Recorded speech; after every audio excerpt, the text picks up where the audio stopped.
அன்பார்ந்த இயேசுவில் பிரியமானவர்களே, இந்த 2026 முதல் வேத வசனத்தை தியானிக்க இந்த நற்செய்தி கூட்டத்திற்கு வந்திருக்கிற உங்கள் ஒவ்வொருவரையும் இயேசுவின் நாமத்தினாலே வரவேற்கிறேன். முதல் நாள், வருடத்தின் முதல் வசனம் என்று சொல்லும் பொழுது மக்கள் எல்லாம் வாக்குத்தத்த வசனம் அப்படின்னு ஆவலாய்த்தான் காத்திருக்கிறாங்க. அப்போது நமக்கு ஏதாவது காரியம் ஆகக்கூடிய வாக்குத்தத்தம் ஏதாவது இருக்கிறதா என்று பார்க்கிறார்கள். ஆனால் மிரபல்லா ஊழியம் என்பது ஒரு ஆழ்ந்த அனுபவத்தை பெற்று கடவுளின் பாதையை நோக்கி நடக்கிற ஒரு ஊழியம்.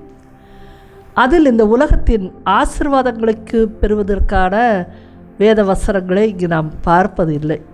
மாறாக கடவுளை திருப்திப்படுத்தும் பொழுது, அவருக்கு பிரியமாய் நடக்கும் பொழுது அவர் நம்மை காத்து கொள்வார் என்கிற உண்மையான, ஆனாலும் அது குறுகிய வாசலின் வழியாய் செல்லக்கூடிய பாதையைத்தான் கற்றுக் கொடுக்கிறது.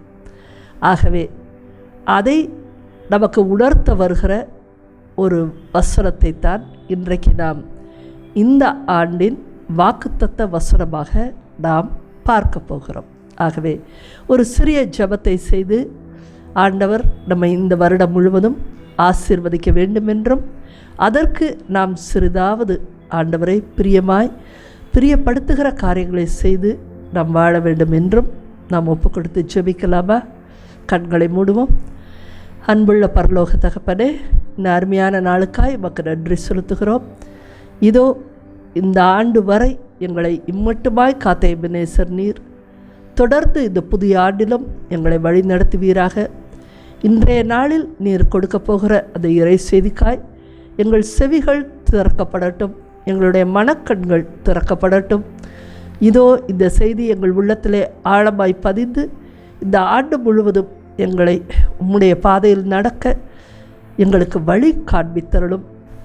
பரிசுத்த ஆவியானவரே, இதோ எங்கள் மத்தியிலே இந்த வேளையிலே அசைவாடும், எங்கள் உள்ளங்களை திறந்தருளும். எல்லா விதமான உலகத்தின் பராக்குகளும் எங்களை விட்டு விலகி வேத வசனத்தை ஆழமாய் தெரிந்து கொள்ள எங்களை நீர் ஆயத்தப்படுத்துவீராக என்று இயேசுவின் நாமத்தினாலே ஜெபிக்கிறேன். என் ஜெபம் கேளும் ஜீவனுள்ள நல்ல பிதாவே, ஆமேன். அன்பார்ந்தவர்களே, இன்றைக்கு நாம் பார்க்கவிருக்கிற வசனமானது பிலிப்பியர் 1:20 இதோ நீங்கள் இப்பொழுது பார்க்கலாம். 4 காரியங்கள் சொல்லப்பட்டு இருக்கிறது. அதை முதலில் வாசிக்கலாம். என்ன நேர்ந்தாலும் வெட்கமுற மாட்டேன், இன்றும் என்றும் வாழ்விலும் சாவிலும் முழு துணிவுடன் கிறிஸ்துவை என் உடலால் பெருமைப்படுத்துவேன். இதுவே என் பேராவல், இதுவே என் எதிர்நோக்கு. இந்த வசனத்தை சாதாரணமாக நீங்கள் பிலிப்பியர் அதிகாரத்தை வாசிச்சுட்டே அப்படியே போயிட்டுருக்கீங்க. இது 20வது வசனம். இது ஒன்றுமே புரியக்கூடிய ஒரு வசனம் இல்லை. இது ஒரு ரொம்ப ஆழமான அர்த்தம் கொண்டதுன்னு நமக்கு புரியும். ஆனாலும் ஒன்றுமே புரியாததுனால நம்ம தாண்டி சென்று விடுவோம். ஆனால் இதில் முக்கியமான காரியங்கள் அடங்கி இருக்கிறது. எது என்று சொன்னால், கடைசியாக வருது பாருங்கள், இதுவே என் பேராவல், இதுவே என் எதிர்நோக்கு. அப்போது இந்த வருடத்திற்கு ஆண்டவர் இதைத்தான் நமக்கு சொல்கிறார். இதுவே உன்னுடைய பேராவலாக இருக்கட்டும், உன்னுடைய பேஷன், உன்னுடைய ஆசையாக விருப்பமாக மாறட்டும். இதுவே என் எதிர்நோக்கு. இதை வைத்து கொண்டு நீ ஓட ஆரம்பி. எதை நோக்கி நீ ஓட வேண்டும் என்ற தெளிவை இந்த வசனம் தருவதாக இருக்கிறது. ஆகவே இந்த வசனத்தை நாம் இப்பொழுது ஆராய்ந்து உள்ளத்தில் ஏற்றுக்கொள்கிற பக்குவத்தோடு நாம் இந்த வசனத்திற்குள் நுழைவோம். ஆமென். 1 பிலிப்பியர் 20 நாம் பார்க்கிற பொழுது அதை 4 வசனங்கள் இருப்பதாக கூட நாம் பார்க்கிறோம். முதலாவது, என்ன நேர்ந்தாலும் வெட்கமுற மாட்டேன். 2வது, இன்றும் என்றும் வாழ்விலும் சாவிலும் முழு துணிவுடன் கிறிஸ்துவை என் உடலால் பெருமைப்படுத்துவேன். 3வது, இதுவே என் பேராவல். 4வது, இதுவே என் எதிர்நோக்கு. இந்த வசனத்தை நாம் ஆழமாக புரிந்து கொள்ள வேண்டும் என்று சொன்னால் இந்த கடைசி 3-4 தலையாக வைக்க வேண்டும். இதுவே என் பேராவல், இதுவே என் எதிர்நோக்கு.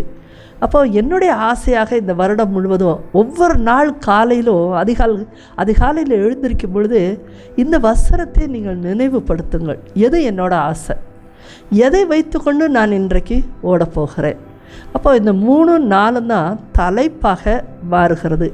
அப்படி தலைப்பாக வைத்து பார்க்கும் பொழுது இப்போ பாருங்கள் இந்த வசனத்தை, இதுவே என் பேராவல், எதிர்நோக்கு 2026. அப்போ மீதம் இருக்கிறது 1-2 தான். இந்த பாயிண்ட் நம்பர் 1 and 2 அதை தான் நாம் இந்த வருடம் முழுவதும் பற்றி பிடித்து கொள்ள வேண்டும். அப்போ முதலாவதாக என்ன நேர்ந்தாலும் வெட்கமுற மாட்டேன், அதைத்தான் முதலாவதாக இப்பொழுது பார்க்க போகிறோம். இப்போது இந்த வசனத்தை நீங்கள் கொஞ்சம் உள்ள தியானித்து பாருங்கள். உங்கள் உள்ளம் என்ன சொல்கிறது? என்ன நேர்ந்தாலும் வெட்கமுற மாட்டேன் அப்படின்னு சொல்லும் பொழுது வாழ்க்கைனா கண்டிப்பாக பிரச்சனைகள் வரும், அவமானங்கள் வரும். அவமானங்கள் பல வழிகளிலே வரலாம். நாம சில சமயம் தெரியாமல் தவறு செஞ்சுருவோம், அதனால் அவமானங்கள் வரும். முட்டாள்தனமாக செய்யும்போது அவமானங்கள் வருகிறது. சில சமயம் நம்ம செஞ்சிருக்கவே மாட்டோம், நமக்கு கெட்ட பெயரை கொடுத்து அவமானப்படுத்துவார்கள், இல்லாதது பொல்லாததெல்லாம் சொல்லி அவமானப்படுத்துவார்கள். நம்ம குடும்பத்தில் யாராவது தவறு செய்கிற பொழுது கண்டிப்பாக அவங்க நிமித்தமாக நமக்கு அவமானம் வரும் இல்லையா? இப்போ ஒரு குடும்பத்தில் ஒரு பிள்ளை சரியானபடி நடந்துக்கலை அப்படின்னா அந்த குடும்பத்தில் இருக்க மற்றவர்களுக்கு அது அவமானமாக வரும். அவமானம் இப்படி பல வகைகளிலே வருகிறது. சில சமயம் நமக்கு என்ன நடக்குதுன்னே தெரியாது, ஆனால் அவமானப்படுத்திக்கிட்டே இருப்பாங்க. கொஞ்சம் நாள் கழித்து தான் நம்மளை தான் சொல்கிறாங்கன்றதே நமக்கு புரியும்.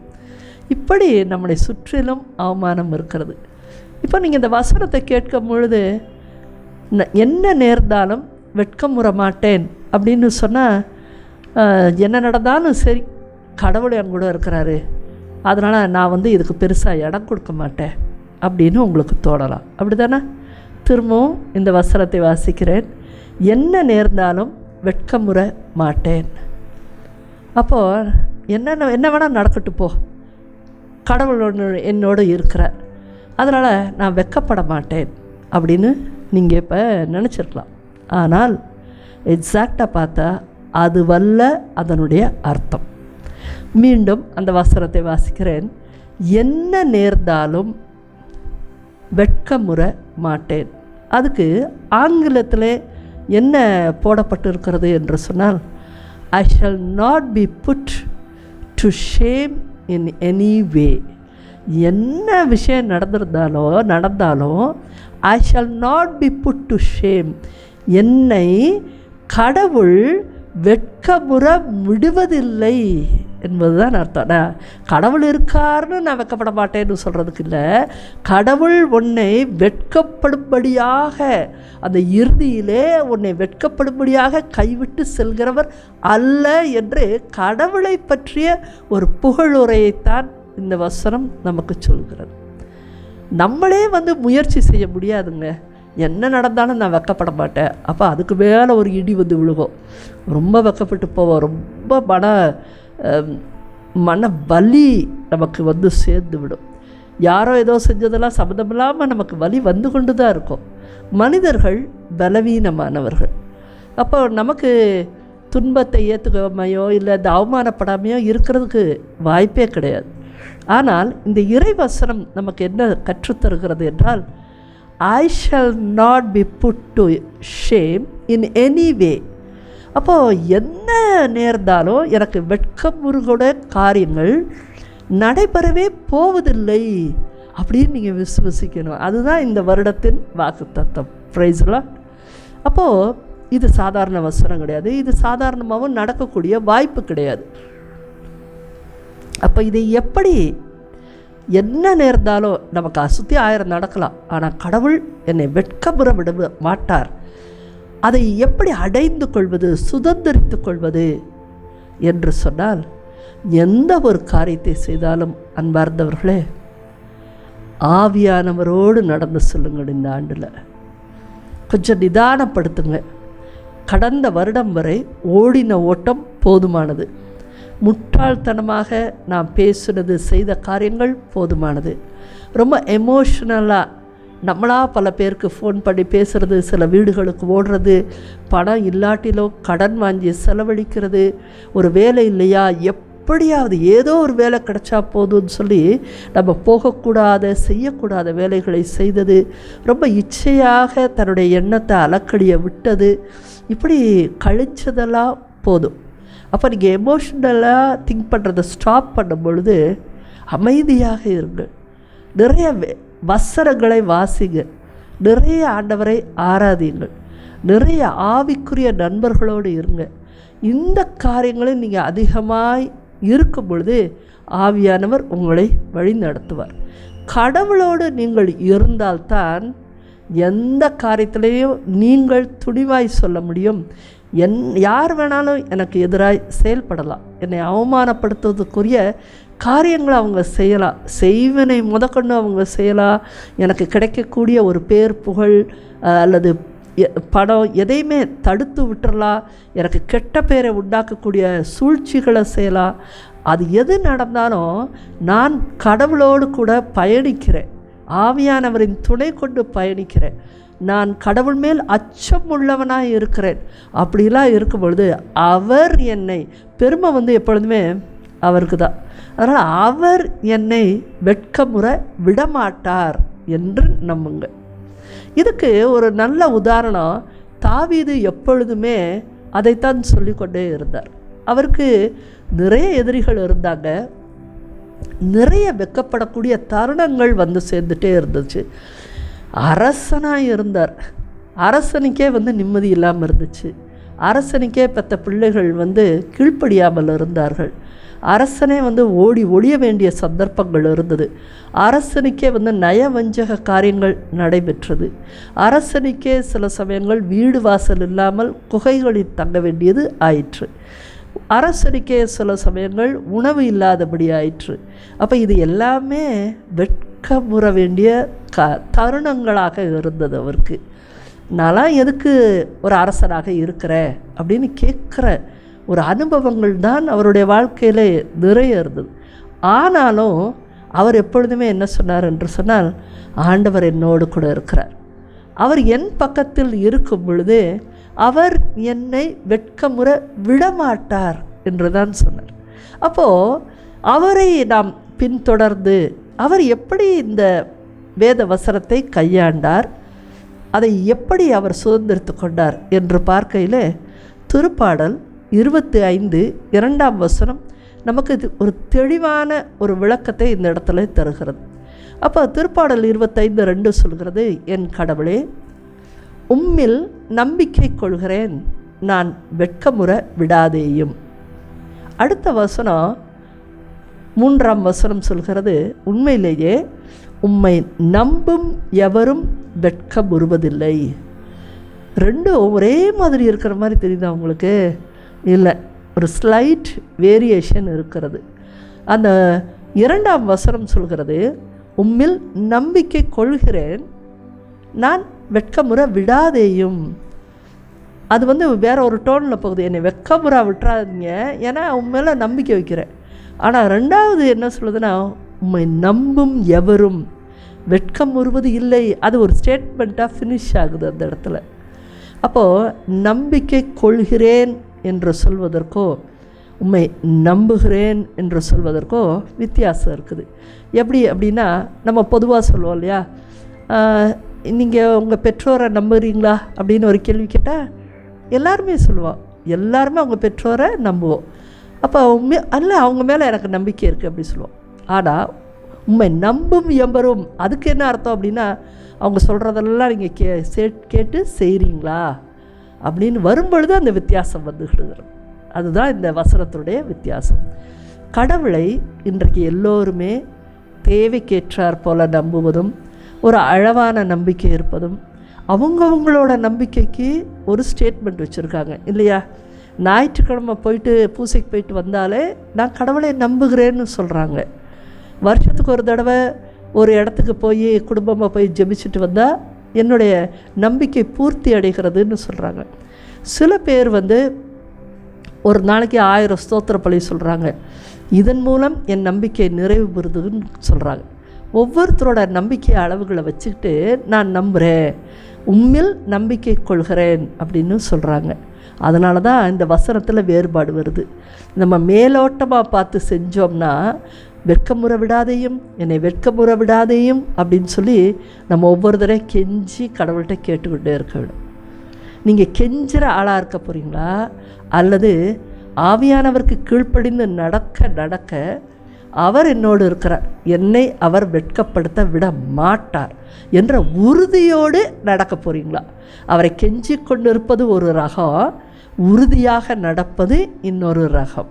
அதுதான் இந்த வசனத்தினுடைய வித்தியாசம்.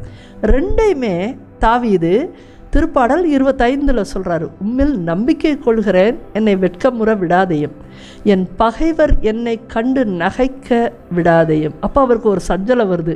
இப்போ ஸ்டேட்மெண்ட்டை அவர் கரெக்ட் பண்ணுறாரு. உண்மையிலேயே பார்த்தீங்களா, எதுக்கடா நம்ம இப்படி சொல்லணும், ஏன் கெஞ்சி கூத்தாடணும்?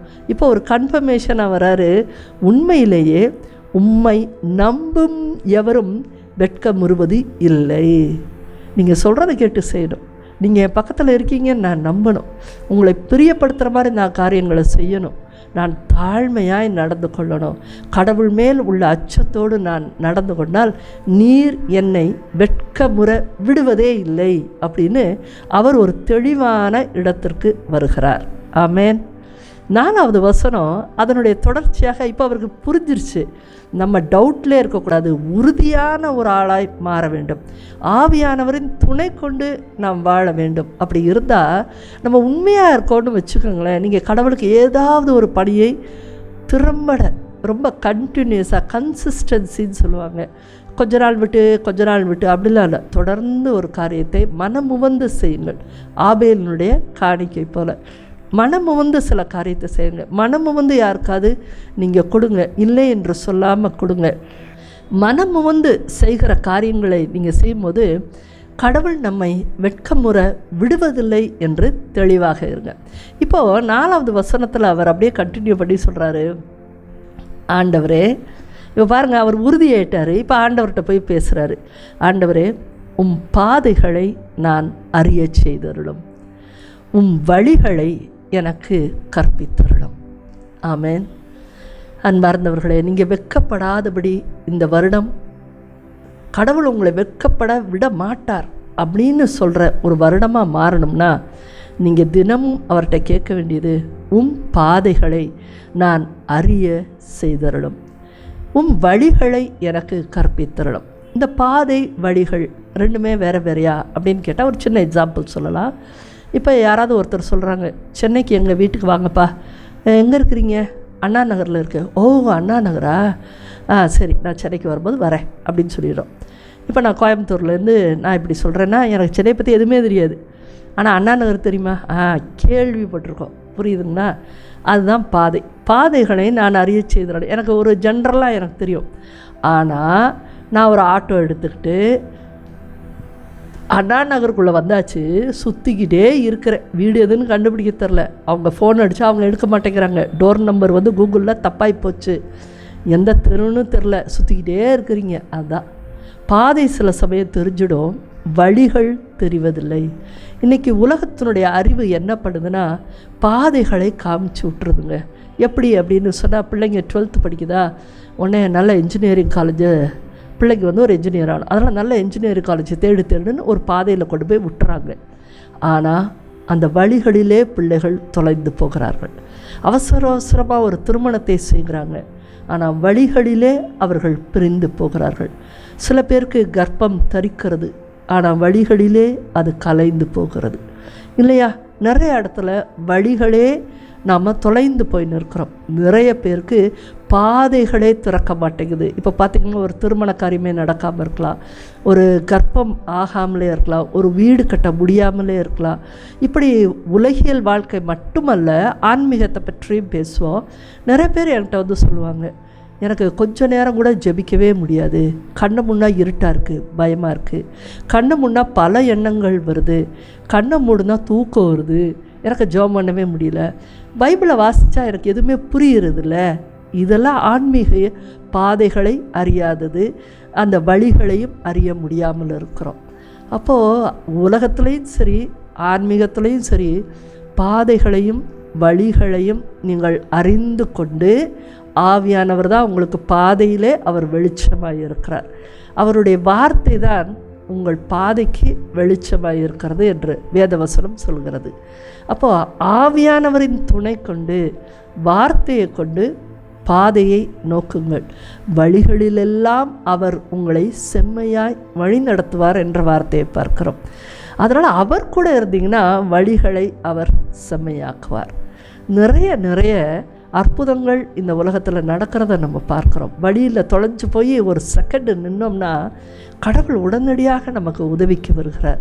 யாரோ ஒருவர் மூலமாக வந்து நமக்கு உதவி செய்கிறார். எங்கிருந்தோ உதவி வருகிறது. அந்த வழிகள் செம்மையாக்கப்படுகிறது. அப்படி அந்த வழிகளில் ஆண்டவருடைய கரம் வரும் பொழுது தான் நீங்கள் வெட்கம் முறுவதே இல்லை. ஆமென். அதனால் நாம் எப்பொழுதும் ஆண்டவரின் துணை கொண்டு இந்த வருடத்தில் நடப்போம். நான் வெட்கமுற போவதே இல்லை என்பதை தீர்மானமாக எடுத்துக்கொள்வோம். அப்போ ஒவ்வொரு நாளிலும் பாதைகளையும் வழிகளையும் நான் கற்றுக்கொள்ள, தெரிந்து கொள்ள எனக்கு உதவி செய்தருளும் என்று கேட்போம். ஆக இதுதான் இந்த வாக்குத்தத்தத்தின் பார்ட் ஏக்கு உண்டான ஒரு வேத விளக்கம்.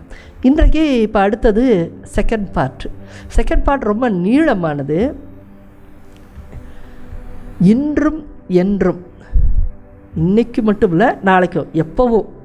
அப்போ எவ்ரிடே ஆக்டிவிட்டியை அது சொல்கிற மாதிரி இருக்குது. இன்றும் என்றும், வாழ்விலும் சார்பிலும். இது பொதுவான நம்ம வாழ்க்கை நல்லாவும் இருக்குது, சில சமயம் கசந்து போது, சில சமயம் முடிவும் வருது. வாழ்விலும் சாவிலும், இன்றைக்கி செய்கிற காரியமாக இருக்கட்டும், இல்லை தொடர்றா ஒரு வாழ்க்கையாக இருக்கட்டும், எதுவாக இருந்தாலும் சரி முழு துணிவுடன். இன்றைக்கி ஒரு பேசிக்கான லைஃப்பில் நிறைய பேருக்கு துணிவு கிடையாது. சின்ன விஷயங்களுக்கே துணிவு கிடையாது. ஒரு கோர்வையாக பேசணும்னு சொன்னால் துணிவு கிடையாது. ஒரு மைக்கில் வந்து பேசுகிறக்கு துணிவு கிடையாது. 4 பேருக்கு முன்னாடி பேசுகிறக்கு துணிவு கிடையாது. ஒரு இடத்துக்கு போகிறதுக்கு துணிவு கிடையாது. அந்த இடத்துலையே நமக்கு பாதைகளும் வழிகளும் தெரியாதவர்களாக இன்றைக்கு இருக்கிறோம். அப்படிப்பட்ட ஒரு துணிவு அற்றவர்களாய், பயத்தில் பீடிக்கப்பட்டவர்களாய் நீங்கள் நிறையா பேர் இருக்கிறோம் முதல்ல. ஆனால் இந்த வசனம் சொல்கிறது, இந்த ஆண்டிலாவது துணிவுன்னு சொல்லலை, அவர் முழு துணிவுடன் என்று சொல்லுகிறார். இதுக்கு வந்து ரொம்ப ப்ராக்டிஸ் வேணும். அப்போ துணிவாக இருக்கிறவங்க இந்த வருடம் வந்து முழு துணிவுக்கு போங்க. இது வரைக்கும் ரொம்ப பயந்தே தான் இருக்கிறேன், எந்த ஒரு காரியத்தையும் நான் சரியாக செய்கிறதில்ல, பதட்டமாக தான் இருப்பேன், ரொம்ப வந்து உளறி கொட்டிடுவேன், ரொம்ப எமோஷ்னலாக இருப்பேன் நான், அப்படி இருக்கிறவங்களாம் கொஞ்சம் காம் டவுன் ஆகி, இன்றும் என்றும் வாழ்விலும் சாவிலும் சரி நான் முழு துணிவுடன் கிறிஸ்துவை எப்படி வந்து பெருமைப்படுத்துவாங்களா, என் உடலினால் பெருமைப்படுத்துவேன். உங்களுக்கு இது ஆச்சரியமாக இருக்கும். என் ஆன்மாவினால் பெருமைப்படுத்துவேன்னா பரவாயில்ல. ஏன்னா ஆன்மாவிலிருந்து நம்ம ஜெபிக்கலாம், பாடல்கள் பாடலாம், ஆராதிக்கலாம், நல்ல எண்ணங்களை வைக்கலாம். அப்போ என் உள்ளத்திலேருந்து, என் ஆன்மாவிலிருந்து பெருமைப்படுத்துறது அது முடியும். ஆனால் உடலிலிருந்து பெருமைப்படுத்துவேன்னா ஆண்டவர் நமக்கு என்ன கற்றுத்தர விரும்புகிறார் இன்றைக்கு, அந்த இடத்துல தான் நமக்கு வந்து விளக்கம் இப்பொழுது வந்து தேவைப்படுகிறது. ஆக இந்த 2ஆம் பார்ட்டை திருப்பி வாசிக்கிறேன். இன்றும் என்றும் வாழ்விலும் சாவிலும் முழு துணிவுடன் கிறிஸ்துவை என் உடலால் பெருமைப்படுத்துவேன் அப்படின்னு சொல்லும் பொழுது நாம் சபையுரையாளர் பகுதியை பார்க்கலாம். சபையுரையாளரை பற்றி உங்களுக்கு அடிக்கடி நான் கூறுவதுண்டு. நிறைய கேள்விகள் கேட்டு அதற்கான பதிலை கண்டுபிடித்து தருகிறவர் அவர். அப்போ அவர் வந்து சபையுரையாளர் 1ஆம் அதிகாரம் 13-14 வசனம். அதில் அவர் சொல்கிறாரு, இவ்வுலகில் நடக்கிற எல்லாவற்றையும் ஞானத்தின் துணை கொண்டு கூர்ந்து ஆராய்கையில். பாருங்கள், எந்த ஒரு காரியத்தை செய்யும் பொழுதும் எமோஷ்னலாக ஒரு காரியத்தை செய்கிறதுக்கு ஓடாதீங்க, ஆசைகளுக்காக ஓடாதீங்க. ஞானத்தை துணை கொண்டு கூர்ந்து ஆராய்வதில் என் சிந்தையை செலுத்தினேன் என்று சொல்லுகிறார். அவர் ஒரு ஞானி, அதனால் அவர் ஞானத்தின் துணை கொண்டு தான் இதுவும் போடார். உங்களுக்கு ஞானத்தை தேடுங்க இந்த வருடத்தில். அப்படி இல்லைன்னா வீட்டில் ஒருத்தரையாவது ஞானமாக நடந்து எங்களையெல்லாம் வழி நடத்துன்னு சொல்லுங்கள். அல்லது ஞானமிக்க ஒருவரை உங்கள் வாழ்க்கையில் நீங்கள் எப்பொழுதும் வைத்து கொள்ளுங்கள். இந்த ஞானம் இல்லாத காரியங்கள், ஞானமானவர்களிடமிருந்து வராத காரியங்களை செய்யவே செய்யாதீங்க. யாரையாவது நம்பியும் போகாதீங்க. ஒரு எக்ஸாம்பிளை நான் கண்டிப்பாக அந்த இடத்துல சொல்லணும். உங்களுக்கு மேற்பட்ட ஞானமிக்கவர்களை நீங்கள் கேளுங்க. ஆனால் இப்போ சமீப காலத்தில் இந்த ஜென்சி அந்த கிட்ஸ்கிட்ட இருக்கிற பிரச்சனைகள் 90s கிட்ஸ்டையும் இந்த பிரச்சனை இருக்குது. அதிகமாக ஃப்ரெண்ட்ஸை தான் அவங்க நம்புவாங்க. அப்புறம் இந்த ஒரே ஏஜ் குரூப்பாக பழகிறவங்க, அது குடும்பத்தில் இருக்கலாம், வெளியில் இருக்கலாம், காலேஜில் இருக்கலாம், ஒர்க் பிளேஸில் இருக்கலாம், அந்த மாதிரி தன்னுடைய அந்த நண்பர்கள் வட்டாரம். இது எல்லாமே ஞானம் எப்படி இருக்கும்னா, ஒன்று குறைவாக இருக்கும் உங்களை விட, இல்லையா உங்கள் அளவுக்கு கூட இருக்காது. இன்றைக்கி இந்த வேத வசனத்தோட அர்த்தத்தை தேடி இன்றைக்கி அந்த இடத்துக்கு வந்திருக்கீங்கன்னா உங்களை விட குறைவாகத்தான் அவங்க இருப்பாங்க. ஆனால் அவங்கக்கிட்டேருந்து நம்ம எந்த ஒரு முடிவுகளையும் தெரிந்து கொள்ளக்கூடாது. முதல்ல உங்களை விட மேற்பட்டவங்க என்ன சொல்கிறாங்க, கஷ்டமாக இருக்கலாம், சில விஷயங்கள் ரொம்ப கஷ்டமாக இருக்கலாம், மேற்பட்டவங்க சொல்கிறது. நம்ம ஃப்ரெண்டு மட்டும்தான் நமக்கு ஏற்ற மாதிரி சொல்லுவான். அதனால் நீங்கள் அதை கேட்காதீங்க. அது சீரழிவை கண்டிப்பாக கொண்டு வரும். இன்றைக்கி வெளியில் இருக்கிற மக்கள் மிக மோசமாக இருக்கிறாங்க. அவங்களுக்கே அவங்களுடைய வாழ்க்கையை வாழவே தெரிய மாட்டேங்குது. ஏனோ தானான்னு லக்ஷரியாவோ இல்லை குருட்டாட்டமாக வாழுகிறார்கள்.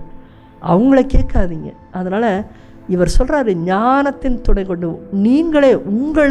நீங்கள் முதல்ல ஞானத்தில் வளர்கிறதுக்கு ஆண்டவரிடத்துல வாருங்கள். இந்த வருடத்தில் ஞானத்தின் துணை கொண்டு ஆராய்ந்து செய்யுங்க. அவர் சொல்கிறார், அனைத்தையும் நான் ஆராய்ந்து பார்த்தேன், அதில் எல்லா செயல்களையும் கவனித்தேன், அனைத்தும் வீணான செயல்களே என்று முடிக்கிறார். உலகத்தில் எவன் என்ன செய்கிறான், வேகமாக ஓடுறாடா ஆஃபீஸ்க்கு, அப்படி ஓடி போய் என்ன பண்ண போகிறா, அதுக்கு ஒழுக்கமாக கொஞ்சம் முதலே கணக்கு பண்ணி போக வேண்டியதுன்னு அப்படி போய் என்ன பண்ண போகிறா, எல்லாமே முடிவு என்ன, ஒரு நாள் இந்த இடத்த விட்டு போகத்தானே போகிறோம். அப்போ அனைத்து செயல்களும் வீணே அப்படின்னு சொல்லும் பொழுது அதற்கு பதில் வருகிறது ரோமர் 14ஆம் அதிகாரத்தில், நம்முடைய எவரும் தமக்கென்று வாழ்வதில்லை. இதுதான் அவர் சொல்ல வந்த அர்த்தம். எல்லாரும் இன்றைக்கி எனக்காக அப்படின்னு தான் ஓடுறோம், இல்லை என் குடும்பத்துக்காக அப்படின்னு ஓடுறோம். இது உலகத்தில் பிசாசு போட்டு இருக்கிற ஒரு வலை தான் அது. நான் சில ஆழமான விஷயத்தை இந்த இடத்துல சொல்கிறேன்.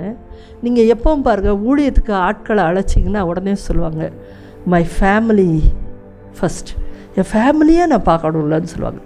இப்போ பெரியவங்களாக இருந்தால் பேரம்பேத்திகளை பார்க்கணும்ல, அதெல்லாம் வீட்டில் இருக்க இதெல்லாம் நான் தான் பார்க்கணும் அப்படி சொல்லுவாங்க. சில பேர் சொல்லுவாங்க, வேலைக்கு போகிறேன் அதனால் எனக்கு நேரமே இல்லை. இப்படி பல காரியங்களை நம்ம எடுத்தோடனே முன் வைக்கிறோம். இது இந்த மை ஃபேமிலின்னு சொல்கிறது பல ரூபங்களிலே வருகிறது. அது பேரம்பேத்திகளை பார்க்குறதும் மை ஃபேமிலி தான். ஒருத்தர் மட்டும் இருக்காங்க, நான் கூடவே இருக்கணும்னு நினைக்கிற, தனியாக இருப்பாங்க அப்படின்னு சொல்கிறதும் மை ஃபேமிலி தான். யாராவது ஒருத்தர் சுகம் இல்லாமல் இருப்பாங்க, அவங்கள பார்த்துட்டே இருப்பாங்க, அதுவும் மை ஃபேமிலி தான். புரியுதுங்களா? வேலைக்கு போகிறது எல்லாமே மை ஃபேமிலி தான். இது ஒன்றே ஒன்றும் இல்லை. இப்போ இந்த ஃபேமிலிங்கிறது என்னென்னு யோசிச்சு பார்த்தீங்கன்னா, எதுங்க ஃபேமிலி? அதுதான் என்னோடய கேள்வி. கணவன் மனைவி மட்டும் ஃபேமிலியா? இல்லைன்றவீங்க. கணவன் மனைவி பிள்ளைகள் அதான் ஃபேமிலியா? எல்லோரும் மண்டையாட்டுறீங்களா? அப்போ அது மட்டும் தான் ஃபேமிலியா? அவங்க அம்மா அப்பா சேர்க்கலாமா? அவங்களும் ஃபேமிலியா? சரி, அப்போ அவங்க கூட பிறந்தவங்கெல்லாம் அது ஃபேமிலி இல்லையா? ஃபேமிலி தானே.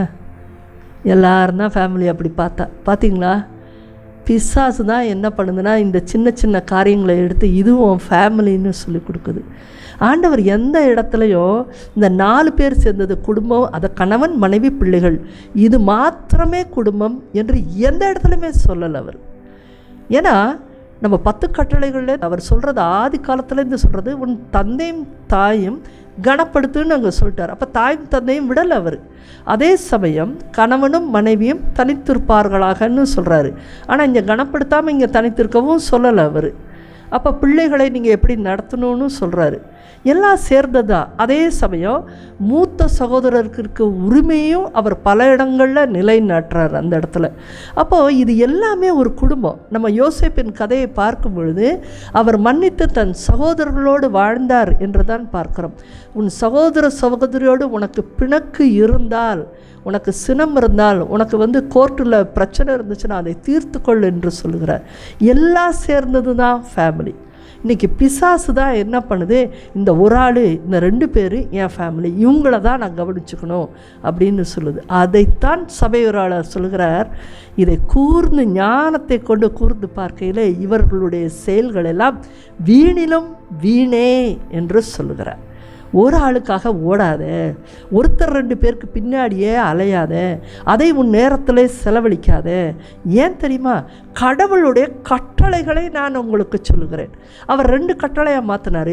எல்லாவற்றுக்கும் மேலாக கடவுளை நேசியுங்கள் என்று தான் சொன்னார். எல்லாவற்றுக்கும் மேலாக கடவுளை தான் அவர் நேசிக்க சொன்னார், ஃபேமிலியை இல்லை. Not the family to be put in the first place, God should be put in the first place. செகண்டாவது ஃபேமிலிக்கு வந்துச்சா? கிடையாது. அவர் என்ன சொன்னார் தெரியுமா? உன்னை நீ நேசிப்பது போல், செல்ஃப் எப்படி வருதோ அது போல் நீ அடுத்தவனையும் பார்த்துக்க. அடுத்தவனுக்குள்ளே எல்லாத்துக்குள்ளேயும் இந்த ஃபேமிலி வந்துடுது. It is not only the husband and wife, it is not only the children and the parents, it's not only your siblings, all together, everyone, as you love yourself, love others என்று சொல்லிட்டார். அன்பார்ந்தவர்களே, பிசாசு ரொம்ப சின்ன வலையை போட்டு அப்படியே மூட்டை கட்டி வச்சுருக்கோம். அவங்கள சிந்திக்கவே விடாது. அந்த ஒரு பக்கமாகவே அழைத்து சென்று கொண்டே இருக்கும். இந்த ஆண்டிலாவது நீங்கள் இந்த மாதிரியான முட்டாள்தனமான எண்ணங்களிலிருந்து நீங்கள் விடுதலை அடையுங்கள். முதல்ல நீங்கள் பிசாசு சொல்லும் பொழுது, உன்னோட ஃபேமிலி தான் ஃபஸ்ட்டுன்னு சொல்லும் பொழுது நீங்கள் என்ன சொல்லணும்னா, மை காட் இஸ் ஃபஸ்ட். கடவுளை முன்னாடி வைங்க. முதல்ல அவரை நீங்கள் திருப்திப்படுத்தாமல் நீங்கள் வெட்கமுறாமல் வாழவே முடியாது. முதல்ல அதைத்தான் சபையராளர் நமக்கு சொல்லித்தராரு. கடவுள் மேல் உள்ள அச்சம்தான் எல்லா செயல்களுக்கும் அடிப்படையாக தேவையானது. இந்த உலகத்தில் எது தேவை அப்படின்னு சொல்லும் பொழுது கடவுள் மேல் உள்ள அச்சம் என்று சொல்லுகிறார். அந்த கடவுள் மேல் உள்ள அச்சமே எங்கே தொடங்குதுன்னு பாருங்கள். ஞானத்தின் தொடக்கமே கடவுள் மேல் உள்ள அச்சம் என்று தொடங்குகிறது. அப்போ ஞானத்தை தேடுங்க. முதல்ல முட்டாளாக வாழாதீங்க. பிசாசு போடுகிற பாதைகளில் நீங்கள் நடக்காமல் இருங்கள். இப்போ பாருங்கள், 2வது வசனம் 1வது வசனத்தோடு மோதுகிறது. தாவீது சொல்கிறார், என் பாதைகளை அறிய செய்திருளும், என்னுடைய வழிகளை எனக்கு கற்பித்திருளும். வழியில் தான் நம்ம தொலைஞ்சு போகிறோம். பிசாசு அது இதுன்னு மாற்றி மாற்றி சொல்லி கொடுக்குது. முட்டாளாக நம்ம வாழ்கிறோம். நிறையா வருஷங்கள் ஒரு நல்ல வாழ்க்கை வாழ்ந்துருப்பீங்க. ஆனால் சில நேரங்களில் தவறி விழுந்தும் போது மலை ஏற உங்களுக்கு தெரியும் இல்லையா? ரொம்ப கஷ்டங்க. ஏறிட்டு போகும்போது ஒரு 100 அடி 200 அடியெலாம் போனால் மூச்சு வாங்கும். திரும்பி பார்ப்போம், பரவாயில்ல இவ்வளோ தூரம் வந்துட்டோம், இன்னும் கொஞ்சம் தூரம் தான். ரொம்ப தம் கட்டி கஷ்டப்பட்டு தாகம் எடுத்து கால் வலிக்க நம்ம மேலே ஏறணும். ஆனால் அங்கேருந்து விழுகிறதுக்கு எவ்வளோ நேரம் ஆகுன்னு சொல்லுங்கள். இப்படின்றதுக்குள்ளே விழுந்தால் 1 செகண்ட்குள்ளே கீழே போய் நல்லபடியாக சேர மாட்டோம். பிசாசு என்ன பண்ணுது? உயரத்தில் இருப்பவர்களை கண் வைக்குது. 2வது படியில் இருக்கிறவன தட்டி விட்டு அது கீழே விழுகிறதுல அதில் என்ன இருக்குது? அன்பார்ந்தவர்களே, ஊழியத்தில் இருப்பவர்களுக்கு ஒன்றை சொல்கிறேன். நீங்கள் லீடர் ஆனீங்கன்னா தான் பிசாசு உங்களை உற்று நோக்க ஆரம்பிக்கும். உங்களை பாதைகளையும் வழிகளையும் அது வெவ்வேறாக திசை திருப்பிவிடும். நீங்கள் ரொம்ப ஜாக்கிரதையாக இருக்கணும். நீங்கள் கடவுளின் பிள்ளைகளாக இருந்தால் ஜாக்கிரதையாக இருக்கணும். மேலேருந்து இப்படி தட்டும் பொழுது, நீ மேலேருந்து கீழே விழும் பொழுது உனக்கு கண்டிப்பாக அதிக சேதாரம் இருக்கும். கை கால் போகும், உயிர் போகும் சமயத்தில். அதுதான் பிசாசினுடைய விளையாட்டு. நம்ம ஏற ஏற கால்களை அழுத்தமாய் பதியுங்கள். அதனால தான் நான் சொல்கிறேன், உங்கள் கூட ஞானம் மிக்கவர்கள் வேண்டும். ஞானம் மிக்க சொல்வன்மை மிக்கவர்கள் உங்களை வழி நடத்த வேண்டும். இந்த இடத்துல ரொம்ப ஜாக்கிரதையாய் இந்த ஆண்டில் எதை முன்வைக்க வேண்டும்? எல்லாவற்றுக்கும் மேலாக ஆண்டவரை நேசியுங்கள். ஆண்டவரிடம் கொள்ளும் அச்சம் இன்னதென்பதை நீதிமொழிகள் 2:5 வசனம். நீங்கள் தயவு செஞ்சு கொஞ்சம் வீட்டில் போய் கூட இதை தியானித்து பாருங்கள். நமக்கு ஆண்டவர் மேல் கொள்ள அச்சம்னா என்னென்னு தெரியும். பயப்படணும், அதிகாலையில் எந்திரிச்சிடணும், கெட்ட காரியங்கள் எதுவும் செய்யக்கூடாது, அவருக்கு பிடிக்காதெல்லாம் செய்யக்கூடாது அப்படின்னு நம்ம சொல்கிறோம். ஆனால் இந்த நீதிமொழிகள் 2:5 சொல்லுது, ஆண்டவரிடம் கொள்ளும் அச்சம் இன்னதென்பதை அறிந்து கொள்ள. என்ன எதுன்னு கரெக்டாக புரிஞ்சுக்க. பாதையிலையும் வழிகள்லையும் நீ தொலைஞ்சு நின்றுட்டு, இன்றைக்கெல்லாம் தொலைஞ்சு போகிறவங்க சொல்கிற ஸ்டைலான ஒரு டைலாக் இருக்குது, எனக்கு தெரியாதா, நான் ஜெபம் பண்ணலையா, என்கிட்ட ஸ்பிரிச்சுவாலிட்டி இல்லையா, நான் கோயிலுக்கு போகலையா, நான் பாட்டு பாடலையா, எனக்கு என் சொந்தக்காரங்களாம் என்னை வழி நடத்தலையா, நான் பைபிள் வாசிக்கலையா, எனக்கு தெரியாதா அப்படின்னு சொல்கிறாங்க. ஆனால் மற்றவங்களுக்கு கண்கூடாக பார்த்தாலே தெரியும் அவங்க பாதைகளையும் வழிகளையும் தொலைச்சிட்டு நின்றுட்டுருக்காங்கன்னு சொல்லி. அன்பார்ந்தவர்களே, இந்த வருடத்தில் அது உங்கள் கண்கள் முழித்து கொள்ளட்டும். நம்மளை சுற்றிலும் என்ன நடந்து கொண்டு இருக்குது. ஆண்டவரிடம் கொள்ளும் அச்சம் இன்னதென்பதை, என்னது அது, ஞானம் மிக்கவர்களின் சொல் கேட்டு நடப்பது. அதில் வலமோ இடதோ நீ பிரியாதே. அதில் ரொம்ப ஜாக்கிரதையாய் நீங்கள் இருக்க வேண்டிய வருடம். அதில் ஜாக்கிரதையாக இருப்பேன்னு நீங்கள் சொல்லுங்கள். அப்படி ஒரு உறுதியான நம்பிக்கையோடு ஞானம் சொல்மிக்க அந்த வார்த்தைகளில் நீங்கள் பிடிமானமாக இருந்து நீங்கள் வழி விலகி நடக்காமல் இருக்கும் பொழுது கண்டிப்பாக ஆண்டவர் உங்களுக்கு உதவி செய்வார். அதை வச்சு தான் இன்றைக்கு நம்ம வாழ முடியும். இன்றும் என்றும் வாழ்விலும் சாவிலும் பாதைகளையும் வழிகளையும் விட்டு விலகாதே. மேலே இருக்கிறவங்க உங்களை பற்றி சொன்னாங்கன்னா அதை கம்ப்ளைண்ட்டாக எடுத்துக்காதீங்க. உங்கள் வீட்டில் கூட சொல்லுவாங்க, சமயத்தில் உங்கள் காலேஜில் சொல்லுவாங்களா இருக்கும், வெளியில் வந்து உன்னுடைய நடத்தையை பற்றி சொல்லுவாங்களா இருக்கும். காது கொடுத்து கேளுங்கள். இந்த ஆண்டில் கேட்டு நீங்கள் சரியாக இன்றும் என்றும் வாழ்விலும் சாவிலும் நீங்கள் சரியாக இருக்கத்தான் அந்த சுறாவளிகளை தாண்டத்தான் உங்களுக்கு துணிவுங்கிறது பிறக்கும். இந்த இடத்துல எனக்கு என்னுடைய வாழ்க்கையை பற்றிய ஒரு சம்பவத்தை சொல்கிறேன். நான் இயல்பிலே வந்து ஒரு துணிவான ஆள் தான். எதையுமே துணிச்சலாக எதிர்கொள்வேன். அப்போது ஒரு ஸ்கூல் படிக்கிற சமயத்தில் எதை எதிர்கொள்ள வேணுமோ அந்த துணிச்சல் தான் எனக்கு இருந்தது என்று சொல்லலாம். ஏன்னா அவ்வளோதானே நமக்கு புரியும். அடுத்து காலேஜ் கேம்பஸ்குள்ளே எதெல்லாம் துணிவாக செய்யணுமோ அதெல்லாம் நான் துணிவாக செய்வேன். நிறையா விஷயத்தில் நான் லீடராக இருந்திருக்கிறேன். ஸோ எல்லாரையும் அடக்கி அது பேசுகிறது, வைக்கிறது, எடுத்து செய்கிறது, அதுலெல்லாம் எனக்கு ஒரு துணிவு இருந்தது. அதுக்கப்புறம் திருமணமான பெண் பிஸ்னஸ் பண்ணேன். அப்போது பொதுவாக பார்க்குறப்ப மற்ற மனிதர்களை விட தனியாக இருந்து ஒரு பிஸ்னஸ் பண்ணுறாங்கன்னா இவங்க கொஞ்சம் துணிச்சல்காரவங்க அப்படின்னு ஒரு பேர் இருந்திருக்கும் கண்டிப்பாக. அதுக்கப்புறம் ஊழியத்தில் வந்த பிறகு நான் எதையுமே எதிர்பார்க்கல. ஆனால் நாளாக எப்படி எல்லோரும் என்ன சொன்னாங்கன்னா, ஒரு லேடியாக எப்படி இருந்து ரோமன் கேத்தலிக்கில் நீங்கள் வந்து இப்படி ப்ரீச் பண்ணுறீங்க, உங்களுக்கு ரொம்ப துணிச்சல் அப்படின்னு சொன்னாங்க. இந்த துணிச்சல் என்னுடைய சிறு வயதில் இல்லை. ஆனால் பல துன்பங்களின் வழியாய், துன்பம் என்னும் உலை வழியாகத்தான் நான் துணிவை பெற்றுக்கொண்டேன். ஆமென். துன்பம் ஒரு வகையில் நல்லது. இந்த கரை நல்லதுன்னு சொல்லுவாங்கள்ல, கரை வந்தால் தான் அந்த பவுடரோட பவர் தெரியுதா, அதான் அந்த ஆடு சொல்லுது. அது போல தான் துன்பம் வந்த பிறகு நீங்கள் எப்படி ஆயிடுவீங்கன்னா, அதை போல் எத்தனை வந்தாலும் நீங்கள் வந்து அசரவே மாட்டீங்க. உங்களுக்கு முழு துணிவு, அந்த ஞானத்தோடு இருக்கிற அந்த துணிவு, ஞானமும் துணிவும் சேரணுங்க. அதில் முட்டாள்தனமும் துணிவும் சேர்ந்துச்சுன்னா கொள்ளையடிக்க போக வேண்டியதான். நம்ம வந்து ஃப்ராடுத்தனம் பண்ணுவோம், எல்லாருக்கும் முன்னாடியோ ரொம்ப சரளமாக போய் சொல்லுவோம். இந்த துணிவு பெற்றவர்கள் பிசாசோடு சேர்ந்து கொண்டால் தீமை. துணிவோடு ஞானத்தையும் சேர்த்து கொண்டீர்கள் என்றால் நீங்கள் ஆண்டவரோடு நீங்கள் நடப்பீர்கள். ஆமென். அதனால தான் 2 கொரிந்தியர் 3:12 நம்ம இப்போ பார்க்கலாம். 2 கொரிந்தியர் 3:12 சொல்கிறது, இவ்வாறு நாங்கள் எதிர்நோக்கி இருப்பதால், அதான் என்னுடைய பேராவல், என்னுடைய எதிர்நோக்கு. இந்த வசனமா இன்றைக்கி நம்ம பார்க்குற வசனமா அதான் சொல்லுது. எதை எதிர்நோக்கி இருக்கிறீங்க? நான் வெக்கமுற விடமாட்டார் ஆண்டவர்னா உன் பாதைகளையும் வழிகளையும் நீ அறிந்து கொள்ள வேண்டும். அது சரியாக இருந்துச்சுன்னா எதிர்நோக்கி நீ இருப்பதால் தான் மிகுந்த துணிச்சலோடு செயல்படுகிறோம். அப்படி சரியான பாதை, சரியான வழிகளில் நடக்க வேண்டும் என்று சொன்னால் உனக்குள் நேர்மையான ஞானமிக்க துணிச்சல் உனக்கு வேண்டும். துணிவு வேணும். உன்னுடைய தனிப்பட்ட காரியத்தை துணிவோடு நடத்து. உள்ளுக்குள்ளே அப்படியே கிடுகிடுன்னு பயப்படாத. உன்னோடு ஆண்டவர் இருக்கிறார். முதுகெலும்பில் வந்து பயத்தின் ரேகை ஓடக்கூடாது. உன்னுடைய காரியங்களை முழு துணிவோடு செய். ஆனால் எனக்கு துணிச்சல் இருக்குன்னு 4 பேரை போய் திட்டாத, 4 பேர் மேலே கோவப்படாத, 4 பேர் மேலே பாயாத. அது வந்து அடுத்தவங்க சார்ந்தது, அதை நம்ம செய்யவே கூடாது. அதை முதல்ல நிறுத்தணும். இந்த பக்கமெல்லாம் என்னுடைய பக்கம் வரைக்கும் என்னுடைய காரியத்தை நான் முழு துணிவோடு செய்வேன்.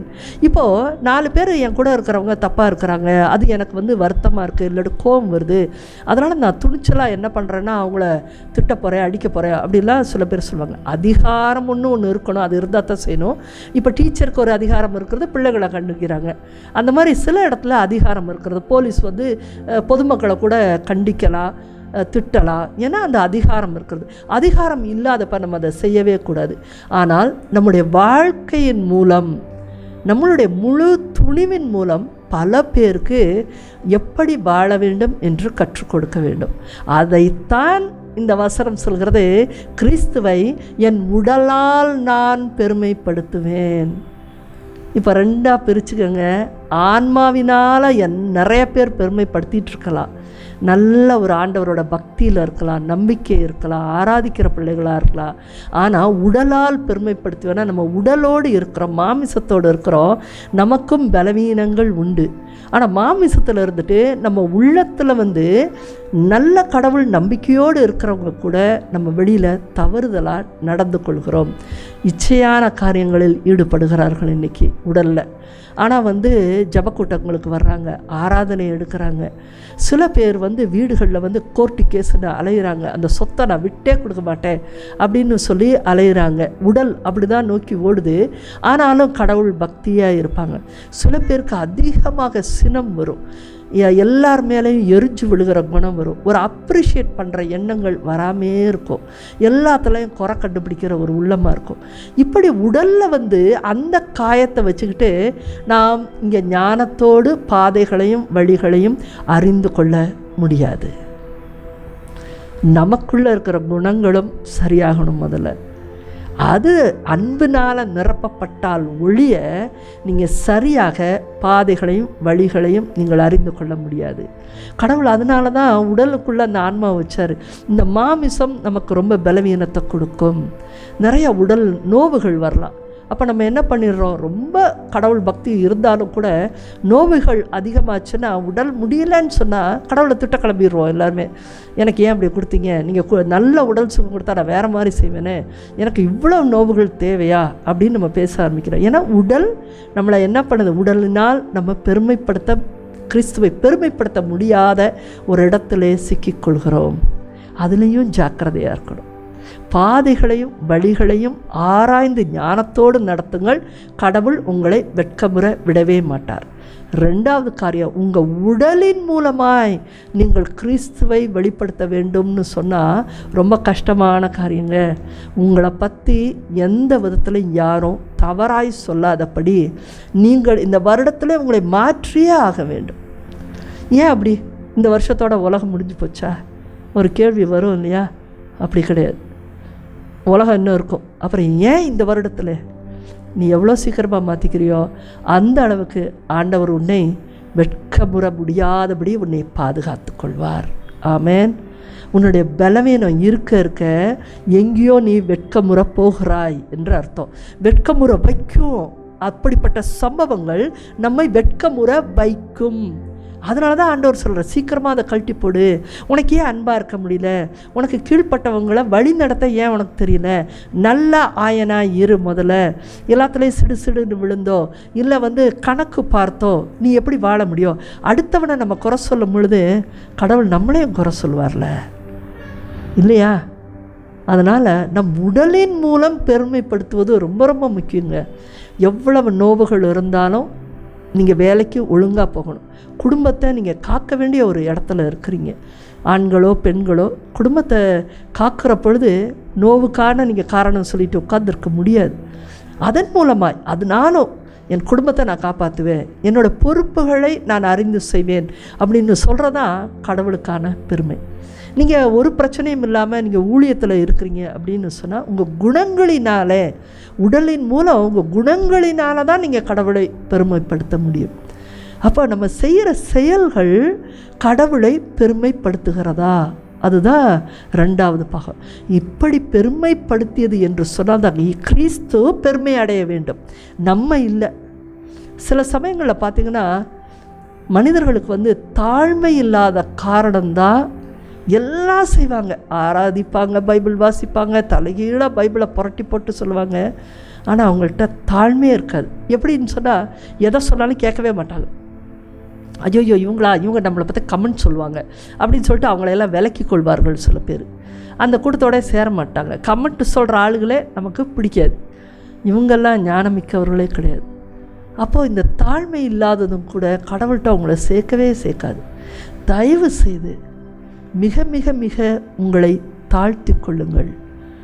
பிலிப்பியர் 1 நம்ம 20வது வசனத்தை பார்த்துட்ருக்கோம். அதுக்கு முன்னாடி இருக்க 14ஆம் வசனத்தில் பவுல் சொல்கிறார், என் சிறை வாழ்வினால் சகோதர சகோதரிகள் பல பேர் ஆண்டவரை உறுதியாக நம்பி. பாருங்கள், நம்ம நினைக்கிறோம் நம்ம இன்றைக்கி சிறைக்கு போனோம்னா, பிரிசனுக்கு போனோம்னா கடவுளும் பெருமை அடைய மாட்டார், நானும் அசிங்கப்பட்டு போவேன், அப்போ கடவுளே அந்த மாதிரி வெக்கமுறை விட்டுறாதீங்க அப்படின்னு சொல்லி நம்ம ஜெபம் பண்ணுவோமா இருக்கோம். ஆனால் அதற்கு மாற்றாக அங்கே பவுல் சொல்கிறாரு, ஏன்னா அவர் உடலின் வழியாக கிறிஸ்துவை பெருமைப்படுத்துகிறார். எப்பொழுதுமே அவர் தன்னை தாழ்த்தி கொள்கிறார். அவருடைய சுய உழைப்பிலே அவர் சாப்பிடுகிறார். தொடர்ந்து கடல் பயணத்தையோ எந்த ட்ராவலில் பண்ணி அவர் சோர்ந்து போய் காணப்படுகிறார். அப்போ கிறிஸ்துவை அறிவிப்பதில் அவர் மும்முரமாக இருக்கிறார். அவர் இல்லைன்னா ரொம்ப கஷ்டங்க கிறிஸ்டியானிட்டி, உண்மையில் ரொம்ப கஷ்டம். அது ஏன்னு சொல்கிறேன், 12 சீடர்களில் 11 பேர் ஆண்டவரோடே கூட இருந்தவங்க. அப்போது அவங்க எல்லாருமே முழு துணிவு இல்லாதவர்கள். ஆனால் பவுலுக்கு ரொம்ப துணிவும் இருந்தது, ஞானமும் இருந்தது. அவர் கற்று தேர்ந்தவர். ஞானமும் முழு துணிவும் சேர்ந்து கொண்டதனால தான் புற இனத்தார்க்கு அவர் சென்றார். அதை இயேசுவை ஏற்றுக்கொள்ளாத யூதர்களிடத்திலும் அவர் அனுப்பப்பட்டார். ஆனால் இந்த சீடர்கள் எல்லாம் யூதர்களிடத்தை சென்றார்கள். அப்புறம் கொஞ்சம் நாள் கழித்து தான் பல இடங்களுக்கு போகிறாங்க. அப்போ அடித்தளம் பவுலடிகளாக தான் இடுறாரு. அதுக்கு காரணம் என்னென்னா, அத்தனையும் தன் உடலில் ஏற்று கிறிஸ்துவை அவர் பெருமைப்படுத்தினது தான். ஆமென். நோவாக இருக்கலாம், உங்கள் ஆஃபீஸில் பிரச்சனைகளாக இருக்கலாம், உங்களுக்குன்னு இருக்கிற இயல்பான குணங்களாக கூட இருக்கலாம். அந்த சின்ன சின்ன குணங்கள், ஒரு பயத்தினுடைய குணங்கள், கோபத்தினுடைய குணங்கள், அசட்டையாக இருக்கிறது, பொறுப்பற்றத்தனமாக இருக்கிறது, விட்டேத்தியாக இருக்கிறது, நேரத்தினுடைய அருமையை புரியாமல் இருக்கிறது, ஒரு இச்சையான மனநிலையில் இருக்கிறது, இது எல்லாவற்றையும் மாற்றுங்கள். இது எல்லாமே கிறிஸ்துவை உங்கள் உடலினால் பெருமைப்படுத்த முடியவே முடியாது. கிறிஸ்துவை அப்படி பெருமைப்படுத்தினால்தான் இதுவே என் பேராவல், இதுவே என் எதிர்நோக்கு என்று சொல்ல முடியும். கடவுளை உன்னை நான் வெட்கமுற விட மாட்டேன் என்று சொல்ல முடியும். அப்போ இந்த இடத்துல பவுல் பாருங்கள், அவர் சொல்கிறாரு, என் சிறை வாழ்வினால் நான் ரொம்ப அவமானப்பட்ட மாதிரி நான் நினச்சிட்டேன், சிறைக்கு போனேன். ஆனால் சகோதர சகோதரர்கள் பெரும்பாலானோர் ஆண்டவரை உறுதியாக நம்பி கடவுள் வார்த்தையை அச்சமின்றி எடுத்துரைக்க மேலும் துணிவு பெற்றார்கள். Praise the Lord. ஒருத்தர் கிறிஸ்துவை உடலால் பெருமைப்படுத்தத்தான் மற்றவர்கள் அந்த துணிவை பெற்றுக்கொள்கிறார்கள். அச்சமின்றி எடுத்துரைக்கும்படி துணிவை பெற்றுக்கொள்கிறார்கள். அன்பார்ந்தவர்களே, இந்த வேளையில் விவிலியத்தை முழுக்க ஒரு சின்ன ஒரு புரட்டி பார்க்க போகிறோம்.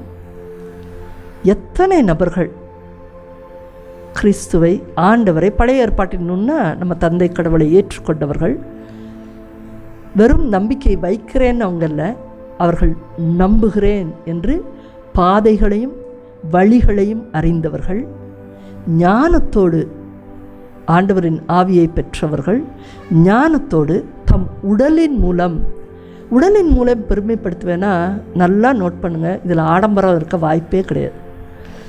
நீங்கள் தாம்தும்னு பெருசாக வாழ முடியாது. உங்கள் உடல் ஒன்று ரொம்ப துன்புறும், வியாதினால் துன்புறலாம். இல்லை வியாதி எனக்கு இல்லை அப்படின்னா நீங்கள் உங்கள் குணங்களை நீங்கள் சரி செய்ய வேண்டும். நோவு இருந்துட்டாலே நமக்கு ஆட்டமே இருக்காதுங்க, பெசாமல் போய் படுத்துகிறோம். சொல்லுவோம் நமக்கே ஜீவன் இல்லை, அந்த லெவலில் கொண்டு போய் விட்டுரும். ஆனால் நல்ல உடல் சுகத்தோடு எப்பொழுதும் இருப்பவர்களாக இருந்தால் குணங்களை சரியாக வைத்து கொள்ளுங்கள். இப்போது நம்ம முழுக்க பைபிள் முழுக்க அப்படியே ஒரு வலம் வரலாம். நோவா உலகமே எதிர்த்து நின்றுச்சு, ஆனாலும் முழு துணிவோடு அந்த கப்பலை கட்டுனார் பாருங்க. தன் உடலினால் அவர் அதை பெருமைப்படுத்தினார். நீ எதுக்கு வேண்டாத வேலை இந்த உழைப்பை கொண்டு போய் ஏன் போடுறேன்னு கேட்டாங்க. ஆனால் அவர் அந்த உழைப்பை கடவுளின் வார்த்தைக்கு அந்த வழிகளை அறிந்து செஞ்சார் பாருங்க. அங்கே இருக்கிறார் நோவா. கடவுள் அவரை வெட்கமுறை விடவே இல்லை. சரியாக வருதா? அப்போ அடுத்ததாக ஆபிரகாம் சொந்த பந்தத்தெல்லாம் விட்டுட்டு போன்னு சொன்னார். நீ எல்லாம் விட்டுட்டு கிளம்பு, நடந்து போனார். தன் உடலினால் அவர் பெருமைப்படுத்தினார். கடவுள் அவரை வெட்கமுறை விடவே இல்லை. மோசே மீண்டும் பார்வோனிடம் செல் என்று சொன்னார். அங்கேருந்தா ஓடி வந்தார், திருப்பி அங்கே போனார். அவர் அங்கே போய் நின்றார். கடவுள் அவரை வெட்கமுறை விடவே இல்லை. யோசுவா மோசேக்கு அடுத்ததாக தலைமைத்துவத்தை ஏற்றுக்கொண்டு எரிகோவை சுற்றி வந்து கடவுளை பெருமைப்படுத்தினார். Praise the Lord. பாருங்கள், யாரெல்லாம் தன் உடலின் மூலம் 7 முறை சுற்றி வந்து கடவுளை பெருமைப்படுத்தினார். கடவுள் அவரை வெட்கமுறை விடவே இல்லை. தானியேல் நமக்கு எல்லாம் தெரியும், சிங்க குகையில் தூக்கி போட்டார். தன் உயிரையே அவர் கொடுத்தார். தன் உடலை அவர் வந்து பெருமைப்படுத்தும்படி கொடுத்தார். கடவுள் அவரை வெட்கமுறை விடவே இல்லை என்று பார்க்குறோம். அப்போது அந்த பழைய ஏற்பாட்டின் நூலில் இருக்கிற எல்லா இறைவாக்கினரும், எசேக்கியாவாக இருக்கட்டும், எலியாவாக இருக்கட்டும், ஒவ்வொரு இறைவாக்கினரையும், ஏசியா, எரேமியா, ஓசியா, யோவேல், யோனா, மீகா, எல்லாருமே தன்னுடைய வாழ்க்கையில் அவங்க ரொம்ப துன்புற்றாங்க. அதன் வழியாக கடவுள் பெருமைப்படுத்தப்பட்டார். இன்றைக்கி நம்ம வாழ்க்கை கடவுளை பெருமைப்படுத்துகிறதா? விட்டு கொடுத்து போங்க. கோர்ட்டு கேஸுன்னு அலையாதீங்க. இச்சையான காரியங்களை செய்யாதீங்க. சினம் கொள்ளாதீருங்க. நேரத்தை விரயமாக்காதீங்க. முட்டாள்தனமாய் பிள்ளைகளை வழி நடத்தாதிருங்கள். முதல்ல ஆசைகளுக்கு, பேராசைகளுக்கு இடம் கொடுக்காதீங்க. நீங்கள் செய்கிற காரியம் ஆண்டவரை பெருமைப்படுத்துகிறதா? இந்த உடலை கொண்டு தான் நம்ம செய்கிறோம், அதனால் இது பெருமைப்படுத்துதா? சில பேர் வந்து கோயிலில் போய் பாட்டு பாடுவீங்க. பெருமை அடையாதீங்க. அந்த இடத்துல நம்ம தான் பாடணும், நம்ம குரல் தான் கேட்கணும். எந்த இடத்துலையாவது நம்ம செய்கிறது தெரியணும் அப்படின்னு நீங்கள் நினச்சாலே நீங்கள் ஃபெயிலியராக தான் ஆவீங்க. சில சமயம் பார்த்திங்கன்னா 4-5 பேர் சேர்ந்து ஒரு காரியத்தை செய்வாங்க, அது வந்து ஃப்ளாப் ஆகிடும். அப்போ பொருட்படுத்த கொண்டவர் என்ன பண்ணுவார்னா, தான் மேலே தப்பே இல்லாத மாதிரி அங்கேன்னு எல்லாத்தையும் சொல்லுவார். அது பெருமையே அடையாது. ஆமாம், நான் பொருட்படுத்தேன், தப்பாயிடுச்சு. என்ன தப்பாயிடுச்சு? நான் இப்படி தாழ்மையாக இருந்திருந்தா இன்னும் சிறப்பாக நான் செஞ்சுருக்கலாமே. இதைத்தான் நீங்கள் இன்றைக்கு கற்றுக்கொள்ள வேண்டும். அப்படி ஒவ்வொரு இறைவாக்கினர், அது பழைய ஏற்பாட்டாக இருக்கலாம், புதிய ஏற்பாட்டின் நூலில் பார்க்கலாம். எடுத்த உடனே அன்னை மரியாள் வந்து கடவுளின் தாய் என்று சொல்லப்பட்ட போது அடிமைன்னு தான் அவங்க சொல்லிக்கிட்டாங்க. கப்ரியேல் தூதர் தோன்றுகிறார், ஆனாலும் அந்த இடத்த இவ்வளவு வேறு விதமாய், அந்த வழிகள் வந்து வேறு விதமாய் தெரியுது. ஆனால் எவ்வளவு அழகாக ஞானத்தோடு அந்த இடத்துல சட்டுட்டு அவங்க தன்னுடைய நிலை என்னன்னு புரிந்தது தான் ஞானம். அதனால தான் ஞானம் நிறை கன்னிகையே என்று சொல்கிறோம். நான் மனுஷிதான், நான் வெறும் மனிதர், உடலினால் பெருமைப்படுத்த முடியாதபடி, கீழ்ப்படுத்த முடியாதபடியான ஒரு மனுஷிதான், நான் அடிமை என்று சொல்லிக்கொண்டாங்க. நம்ம எவ்வளவு தாழ்கிறோமோ அந்த அளவுக்கு கடவுள் நம்மை உயர்த்துவார். யோசேப்பினுடைய வாழ்க்கை பாருங்கள். புனித சூசேப்பர், அவருக்கு வேறு விதமாகத்தான் வாழ்க்கை அமைஞ்சது.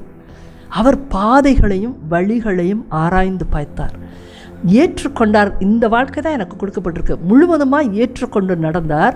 அதுதான் கிறிஸ்துவை தன் உடலின் மூலம் பெருமைப்படுத்தினார். வளர்ப்பு தந்தையாக இருக்கிறதே பெரிய விஷயம்னு அவர் நினச்சார். அன்பார்ந்தவர்களை, இதன் மூலமாய்த்தான், நம்முடைய செயல்களின் மூலமாய்த்தான் கடவுள் நம்மை வெட்கமுறை விடப்போவதே இல்லை. ஸ்தேவானை பாருங்கள், கடைசியாக கல்லெறிந்து கொல்லப்பட்டார். தன் உடலை அவர் கடவுளுக்காக கொடுத்தார். பவுலடிகளாக இருக்கட்டும், எல்லாருமே கடவுளுக்காய் பணி செய்கிறது மட்டுமல்ல, உலகியல் வாழ்க்கையில் இருந்தாலும் கூட நீங்கள் தவறுகளுக்கு செல்லாமல் பெருமையை நீங்கள் கைவிட்டீர்கள் என்று சொன்னாலே உங்களுடைய குணநலன்களை சரி செய்யுங்கள். இந்த புதிய ஆண்டிலே அப்படி செய்யும் பொழுது எல்லா காரியங்களிலும் கடவுள் உங்கள் கூடவே இருந்து கண்டிப்பாய் உங்களை எந்த இடத்திலும் வெட்கமுற விடாதபடிக்கு உங்களை காத்துக்கொள்வார். இதை இந்த ஆண்டின் என்னுடைய பேராவல் மற்றும் என்னுடைய எதிர்நோக்காக நான் வைத்து கொள்ளப் போகிறேன் என்று முடிவு செய்யலாமா? ஆமென்.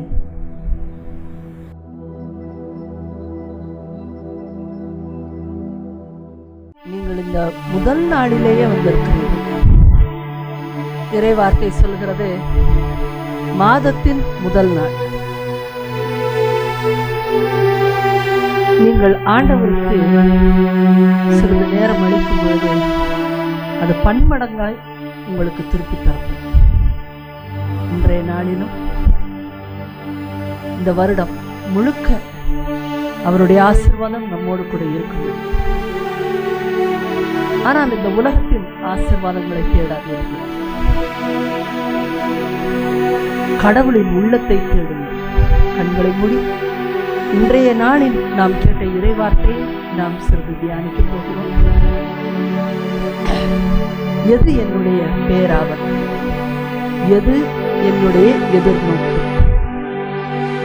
ஒவ்வொரு நாளிலும் அதிகாலையில் ஆண்டவரே நான் கண் விழிக்கும் பொழுது என்னுடைய பேராவல் இதுவே, என்னுடைய எதிர்நோக்கு இதுவாக இருக்க வேண்டும். நீர் என்னோடு கூட இருப்பதால் நான் வெட்கமுற போவதே இல்லை. நான் உமக்கு அஞ்சி நடக்கிறேன் என்று சொல்லுங்கள். இன்று மட்டுமல்ல, இன்று வாழ்வோ சாவோ நான் முழு துணிவோடு என் உடலால் உம்மை பெருமைப்படுத்துவேன் என்ற ஜெபத்தை ஒவ்வொரு நாளிலுமே அதிகாலையில் செய்யுங்கள். அன்பார்ந்தவர்களே, ஆவியானவர் உங்களை தொட வருகிற நேரம் இது, அபிஷேகிக்க வருகிற நேரம் இது. மதர் தெரசாவை ஆரம்ப கட்ட காலங்களில் யாருமே அறிந்திருக்கவில்லை. அவர்களை ஒரு கன்னியாஸ்திரியா கூட யாரும் ஏற்றுக்கொள்ளவில்லை. அவர் பைபிளை எடுத்து யாரிடத்திலும் போதிக்கவில்லை. மாறாக தன்னுடைய உடலினால் அவர் பெருமைப்படுத்தினார். ஏழை எளியவர்களுக்கு உதவி செய்தார். கடவுளை பெருமைப்படுத்தினார். நாம் அதற்கு கைமாறாக கடவுள் அவரை பெருமைப்படுத்தினதை நாம் பார்க்க முடிகிறது. இன்றைய நாளில் நம்முடைய உடல் உறுப்புகளை முதலாவதாக ஆண்டவரிடத்திலே சமர்ப்பிப்போம். கண்களை மூடி, அன்புள்ள பரலோக தகப்பனே, இந்த ஆண்டு முழுவதும் உம்முடைய கரம் என் மீது இருப்பதாக. என்னுடைய சிந்தனைகளை நீர் ஒழுங்கு செய்வீராக சுவாமி. உம்முடைய சித்தத்தை விலகி நான் செல்லாமல் இருக்கும்படி என்னை நீர் ஆளுகை செய்யும். என் சிந்தனைகள் உம்முடைய திட்டத்துக்கு எதிராய் போகாதபடி அது உம்மை பெருமைப்படுத்தும்படியான காரியங்களை மட்டுமே சிந்திக்க என்னுடைய சிந்தனைகளை நீர் இந்த வேளையிலே அபிஷேகம் செய்ய வருவீராக சுவாமி. என்னுடைய வாயின் வார்த்தைகளை நான் கட்டுப்படுத்தி, நான் புலம்பாமலும் உணர்ச்சி மிகுதியால் நான் அலைக்கழிக்கப்படாமலும் என்னுடைய வாயின் வார்த்தைகள் அனைத்தும் கட்டுக்குள் இருக்கும்படி இதோ இந்த வேளையில உங்களுடைய கண்களை, ஆண்டவரை மட்டும் காணுகிற கண்களை, மனக்கண்கள் துறக்கப்படும்படியாக இந்த வருடத்திலே உங்களுக்கு அநேக உலகியல் காரியங்கள் தேவைப்படலாம். ஆனால் இந்த உலகத்தின் அறிவின் கண்களை கொண்டு ஓடாமல் மனக்கண்கள் துறக்கும்படியாய் ஆண்டவரிடத்திலே நம்முடைய கண்களை ஒப்புக் கொடுக்கலாமா? நம்முடைய நாவுகளை நாம் ஒப்புக் கொடுப்போம். உடல் பாகங்கள் ஒவ்வொன்றும் ஆண்டவரே, நீர் அதற்குள் எவ்விதமான வியாதிகளை நீர் வைக்காதே. என் உடல் உறுப்புகள் எல்லாம் இதோ பலன் அடையட்டும். உம்முடைய சித்தத்தை செய்ய நான் ஒரு கருவியாக இருக்கவும், அநேகருக்கு ஆசீர்வாதமாய் மாறவும் என்னை ஆசீர்வதியும் ஆண்டவரே. என்னுடைய கைகள் உம்முடைய இறை திட்டத்தை செய்வதாக. நான் எங்கு செல்ல வேண்டும் என்று கட்டளையிடப்பட்டிருக்கிறேனோ அதை மட்டுமே செய்ய என்னை ஆசீர்வதியும் ஆண்டவரே. இதோ என் உடல் முழுவதுமாய், என் உள்ளம் முழுவதுமாய் இந்த வேளையிலே நான் ஒப்பு கொடுக்கிறேன் சுவாமி. ஆவியானவர் தாமே இன்றைய செய்தியை கேட்டுக்கொண்டு இருக்கிற உலகமெங்கும் இருக்கிற சகோதர சகோதரிகளின் மீது அக்கினியாய் புறப்பட்டு வந்து உச்சம் தலையிலிருந்து உள்ளம் கால் வரைக்குமாய் அவருடைய அக்கினி அபிஷேகத்தை இந்த வேளையிலே ஊற்றுவாராக.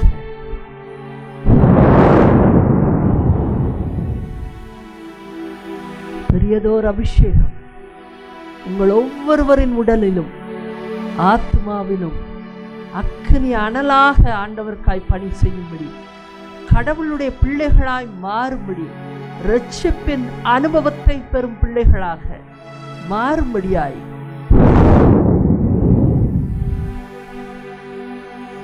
நீங்கள் பேசுகையிலே உங்களுடைய வார்த்தைகள் ஆசீர்வாதமாய் மாறும்படியாக இறங்குவீராக சுவாமி.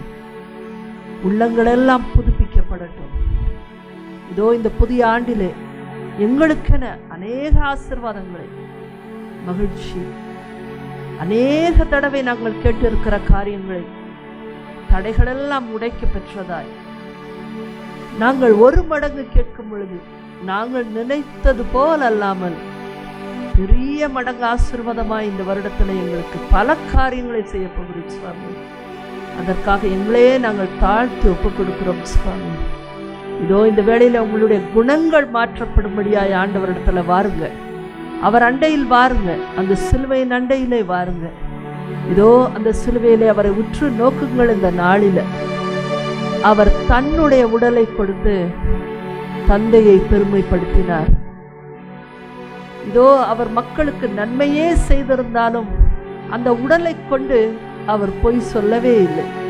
அந்த உடலை கொண்டு அவர் ஜெபித்தார். அந்த உடலை கொண்டு அவர் அநேகரை சுகப்படுத்தினார். அந்த உடலை கொண்டு அநேகரை அவர் ஆசீர்வதித்தார். ஆனாலும் அந்த மக்கள் அவரை சிலுவையிலே அறைந்தனர், இகழ்ந்தனர், காரியம் முழுந்தனர். அந்த இடத்திலும் அவர் மன்னித்தார். அந்த குணங்களை உற்று நோக்குங்கள். அவர் உடலினாலும் உள்ளத்தினாலும் தன் தந்தையை அவர் பெருமைப்படுத்தினார். இதோ இன்றைக்கு நாம் அவரிடத்திலே வரலாம். ஆண்டவரே, என்னுடைய குணங்களை நீர் மாற்றியருளும். என்னுடைய தேவையில்லாத பேச்சுக்கள், விரயமாக்குகிற நேரங்கள், பொய் பகடி பேசுதல், கோபமான பேச்சு, முட்டாள்தனமான பேச்சுக்கள், இவை அனைத்தையும் என்னை விட்டு விலகும்படியாய், ஜெபிக்க முடியாதபடியாய் இருக்கிற தடைகள், கடவுள் பணிக்கு வர முடியாதபடி இருக்கிற தடைகள் எல்லாம் இந்த புதிய வருடத்தில் உடையும்படியாய் நீர் எங்கள் குடும்பங்களிலே வாரும். என் உள்ளத்திலே நீர் இந்த வேளையிலே வாரும் தகப்பனே. இறங்குவீராக சுவாமி. ஒவ்வொரு குடும்பத்தையும் இந்த நல்ல நாளிலே நீர் ஆசீர்வதி. இந்த வருடத்தின் முதல் நாளிலே நீர் வாரும் சுவாமி. எங்கள் குடும்பத்தை நீர் ஆசீர்வதிக்க எங்கள் வீடுகளுக்குள் வாரும் ஆண்டவரே. உம்முடைய இறை பிரசன்னம் எங்கள் வீடுகளுக்குள்ளே தங்குவதாக ஆண்டவரே. இதோ உம்முடைய இறை பிரசன்னம் கடந்து வரட்டும் எங்கள் மத்தியிலே. இதோ உம்முடைய ஆசீர்வாதம் உங்கள் ஒவ்வொருவரின் மீதும் இறங்கி கொண்டிருக்கிறது, அக்கனியாய் இறங்கி கொண்டிருக்கிறது. இதோ மீண்டும் மீண்டுமாய் எந்நாளிலும் இந்த ஆண்டு முழுவதுமாய் நான் உண்மையுள்ள ஒரு சிறிய பணியாளனாய் நான் இருக்க போகிறேன். என்னை ஆண்டவர் இந்த வருடத்திலே வெட்கமுற விட போவதே இல்லை என்று சொல்லலாமா? இதோ ஆண்டவருடைய ஆசீர்வாதம் உங்கள் உச்சம் தலையிலிருந்து உள்ளம் கால் வரைக்குமா. இந்த நேரத்தில் அநேக பேர் சுகவீனத்தோடு இருக்கலாம். காய்ச்சல், சளி, இருமல், உடம்பு வலி அல்லது நாள்பட்ட தடைகள், பிரச்சனைகளோடு இங்கே வந்திருக்கலாம். இதோ இந்த வேளையிலே அவருடைய மன்னிக்கும் தன்மையிலிருந்து, அவருடைய குணமளிக்கும் தன்மையிலிருந்து நீங்கள் ஆசீர்வாதத்தை பெற்றுக்கொள்ளுங்கள்.